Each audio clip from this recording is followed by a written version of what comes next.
নমস্কার, আমি ইয়াসমিন। আপনারা দেখছেন রাইট অ্যাঙ্গেল। ভারতের রাজনৈতিক ইতিহাসে আকাশ যেমন নক্ষত্রের দীপ্তিতে উজ্জ্বল, ঠিক তেমনি কালো মেঘের ছায়ায় ঢাকা। সেই ইতিহাসের এক অবিস্মরণীয় এবং বিতর্কিত নাম হলো সঞ্জয় গান্ধী। ভারতের লৌহ মানবী ইন্দিরা গান্ধীর কনিষ্ঠ পুত্র, যাকে একসময় মনে করা হতো ভারতের অঘোষিত রাজকুমার। মাত্র 33 বছরের জীবনে তিনি ক্ষমতার সর্বোচ্চ শিখর যেমন ছুঁয়েছিলেন, তেমনি জড়িয়েছিলেন বিতর্কে, ষড়যন্ত্র আর রহস্যের জালে। 1980 সালে 23শে জুন মাত্র 12 মিনিটের এক বিমান উড্ডয়ন তার জীবন প্রদীপ নিভিয়ে দেয়, কিন্তু রেখে যায় হাজারো প্রশ্ন। আজ ফিরে দেখা যাক সেই ঘটনাবহুল জীবন ও তার করুণ পরিণতির ইতিবৃত্ত। রাজনীতির আঙিনায় এক যন্ত্রমানবীর উত্থান। নেহরু গান্ধী পরিবারের রক্তের উত্তরাধিকার বহন করলেও সঞ্জয় ছোটবেলা থেকেই পুঁথিগত বিদ্যার চেয়ে যন্ত্রপাতির প্রতি বেশি আসক্ত ছিলেন। প্রপিতামহ মতিলাল নেহরু বা দাদু জওহরলাল নেহরুর মতো পাণ্ডিত্য তার ছিল না, বরং ইংল্যান্ডের রোলস রয়েলস কারখানায় অটোমোটিভ ইঞ্জিনিয়ারিং এর প্রশিক্ষণ এবং বিমান চালনাই ছিল তার নেশা। 1976 সালে তিনি পাইলট হিসেবে লাইসেন্স পান। কে জানতো এই নেশায় একদিন তার কাল হবে।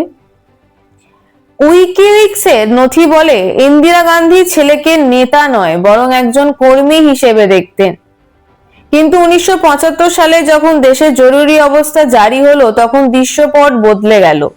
মায়ের ছায়াসঙ্গী থেকে সঞ্জয় হয়ে উঠলেন ক্ষমতার সমান্তরাল কেন্দ্রবিন্দু। এক মার্কিন সাংবাদিক তাকে আখ্যা দিয়েছিলেন সরকারের জাতীয় প্রধান তত্ত্বাবধায়ক। 1975 থেকে 1977 জরুরি অবস্থার এই সময়কাল সঞ্জয় গান্ধীর জীবনের সবচেয়ে আলোচিত ও সমালোচিত অধ্যায়। তার নেতৃত্বে গৃহীত স্টপ অ্যাট 2 বা জনসংখ্যা নিয়ন্ত্রণ কর্মসূচি আজও ভারতের ইতিহাসে এক ভীতি জাগানিয়া স্মৃতি। সরকারি হিসেবেই এক বছরে প্রায় 60 লক্ষ পুরুষকে বন্ধ্যাকরণ করা হয়েছিল, যার বড় অংশই ছিল জোরপূর্বক। দিল্লিকে নতুন রূপ দিতে গিয়ে তিনি পুরনো দিল্লির বহু বসতি গুড়িয়ে দেওয়ার নির্দেশ দেন। তুর্কমান গেট এলাকায় বুলডোজার চালানোর সময় পুলিশের গুলিতে নিহতের ঘটনা এবং জামা মসজিদ এলাকার উচ্ছেদ অভিযান তাকে জনরোষের কেন্দ্রে নিয়ে আসে। শুধু তাই নয়, সরকারের সমালোচনামূলক ব্যঙ্গাত্মক চলচ্চিত্র কিসসা কুরসিকা এর রিল পুড়িয়ে দেওয়ার অভিযোগও ওঠে তার বিরুদ্ধে, যা ছিল বাক স্বাধীনতার ওপর এক নগ্ন হস্তক্ষেপ। জরুরি অবস্থার জেরে 1977 সালের নির্বাচনে ইন্দিরা গান্ধী ক্ষমতাচ্যুত হন।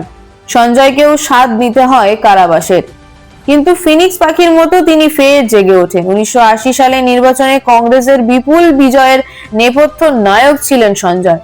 তিনি নিজে সংসদ সদস্য হলেন এবং মায়ের পর দেশের দ্বিতীয় ক্ষমতাধর ব্যক্তি হিসেবে নিজেকে প্রতিষ্ঠিত করলেন। সঞ্জয় গান্ধীর জীবন ছিল সর্বদা ঝুঁকির মুখে। মার্কিন নথিপত্র অনুযায়ী 1976 সালেই তাকে 3 বার হত্যার চেষ্টা করা হয়। একবার তাকে লক্ষ্য করে 3 বার গুলিও চালানো হয়েছিল, কিন্তু আসল রহস্য দানা বাঁধে তার মৃত্যুর পর। 1980 সালের 23শে জুন সকাল 7:48।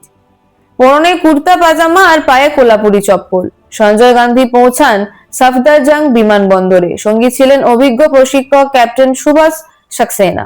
নিজের প্রিয় প্রিটস S-2A স্টান্ট বিমান নিয়ে উড়াল দেন আকাশে, কিন্তু মাত্র 10 মিনিটের মধ্যেই আকাশে স্টান্ট দেখাতে গিয়ে নিয়ন্ত্রণ হারান সঞ্জয়। ঠিক 12 মিনিটের মাথায় সকাল 8:10 বিমানটি গোত্তা খেয়ে আছড়ে পড়ে তার মা ইন্দিরা গান্ধীর বাসভবনের কাছেই। বিমানটি বিস্ফোরিত হয়নি, কিন্তু মাথায় গুরুতর আঘাতেই ঘটনাস্থলে প্রাণ হারান ভারতের এই প্রভাবশালী তরুণ নেতা। সঞ্জয়ের মৃত্যু নিছক দুর্ঘটনা, নাকি এর পিছনে ছিল গভীর কোনো ষড়যন্ত্র? এই প্রশ্ন আজও ভারতীয় রাজনীতিতে প্রাসঙ্গিক। দুর্ঘটনার পর কংগ্রেস ইউ দলের নেতা আর.পি. যাদব দাবি করেছিলেন নানাজি দেশমুখের প্ররোচনায় এক উগ্র হিন্দু মেকানিক বিমানের ইঞ্জিনে কারসাজি করেছিলেন। বিজেপির সুব্রামনিয়ান স্বামী আরো বিস্ফোরক দাবি করেন। তার মতে তৎকালীন সোভিয়েত ইউনিয়ন ও কেজিবি এই হত্যাকাণ্ডের পেছনে ছিল। তিনি অভিযোগ করেন সোনিয়া গান্ধীর স্বামী রাজীব গান্ধীর পথ পরিষ্কার করতেই বিমানে সূক্ষ্ম ফাটল তৈরি করা হয়েছিল, যাতে মাঝ আকাশে তা বিধ্বস্ত হয় কিন্তু বিস্ফোরিত না হয়। পুত্রশোক বুকে চেপেও ইন্দিরা গান্ধী ছিলেন। ইস্পাত কঠিন, প্রকাশ্যে চোখের জল ফেলেননি, কিন্তু সঞ্জয়ের মৃত্যু ভারতের রাজনীতির গতিপথ সম্পূর্ণ বদলে দেয়। সঞ্জয় বেঁচে থাকলে হয়তো রাজীব গান্ধী রাজনীতিতে আসতেন না, আর ভারতের ইতিহাস অন্যরকম হতো। সঞ্জয় গান্ধী, যিনি চেয়েছিলেন আকাশ ছোঁয়া স্পর্ধা দেখাতে, শেষমেশ সেই আকাশেই মিলিয়ে গেলেন। তার জীবন ও মৃত্যু আজও এক অমীমাংসিত উপন্যাসের মতো, যার পাতায় পাতায় মিশে আছে ক্ষমতা, দম্ভ, ট্র্যাজেডি আর রহস্য।